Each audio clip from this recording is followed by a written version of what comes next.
Hey folks, Steve here. So here's a tweet.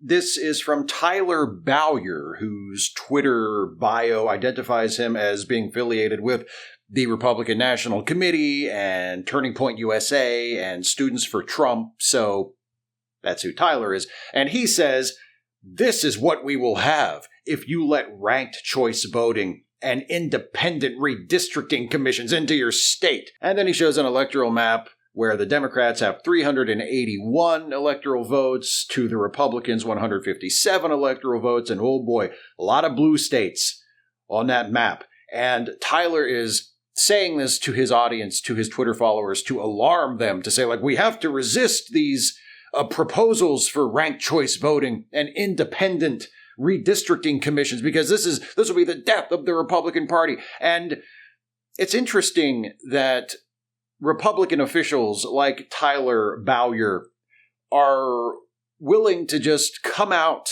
and say this without trying to disguise it in any way. Because what he's basically saying is, well, okay, let me back up for a second. What is the problem with ranked choice voting and independent redistricting from the Republican point of view? Because if you think about it, in theory, neither of those proposals should benefit either major political party or any particular political party. Ranked choice voting just means that voters can choose a second and third, etc. Preference vote when they go to vote. You're not just voting for one candidate, you vote for your number one candidate, and that is the first vote that is counted. But if no candidate in the counting of the first round votes wins a majority, then the second round votes are counted of the people who voted for a candidate who failed to meet a certain threshold in the first round. That's how ranked choice voting works. So theoretically, everybody's vote counts, or in most scenarios, everybody's vote counts. And again, in most scenarios, the winner of the election is someone who actually wins a majority of the vote, 50% plus one, instead of just whoever gets the most vote and has the largest plurality.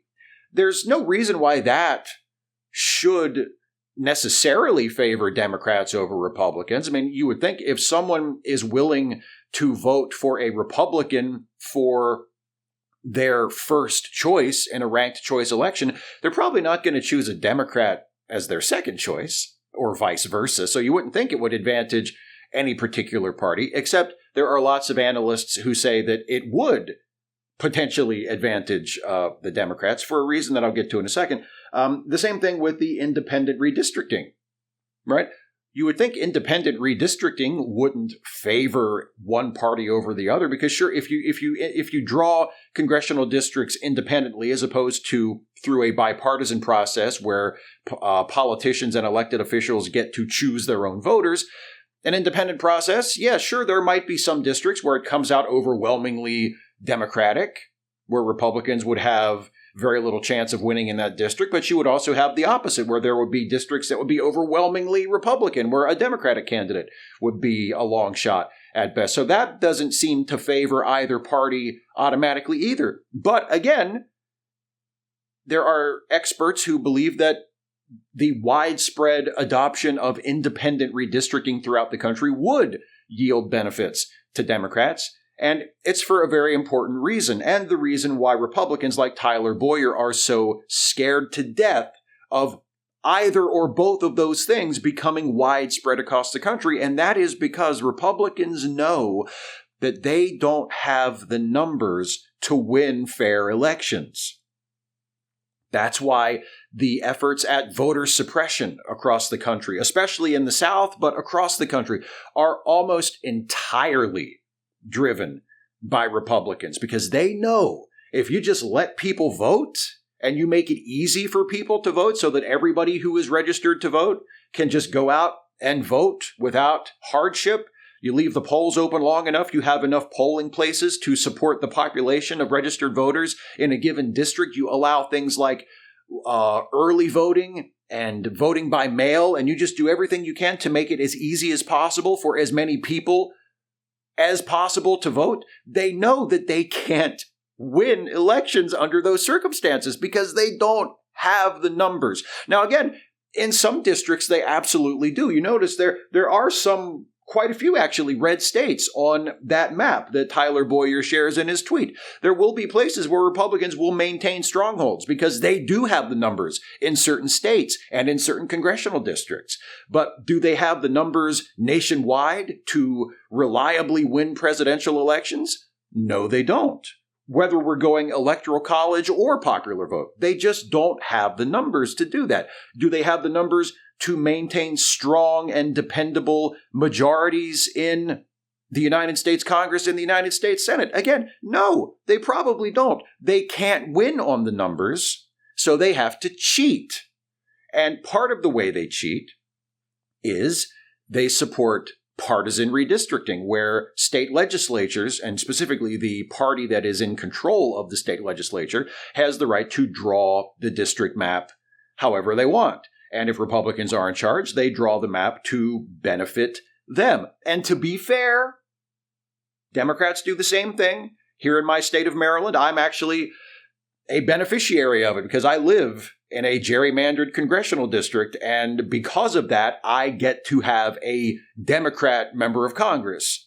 Whereas if it were independently redistricted, I would probably, based on the people who actually live in my area, I would probably be stuck with a Republican member of Congress because most people who live in my county and in this region of the state are conservative and would probably mostly elect Republicans to represent them in Congress, just as they typically do to represent them in our state legislature.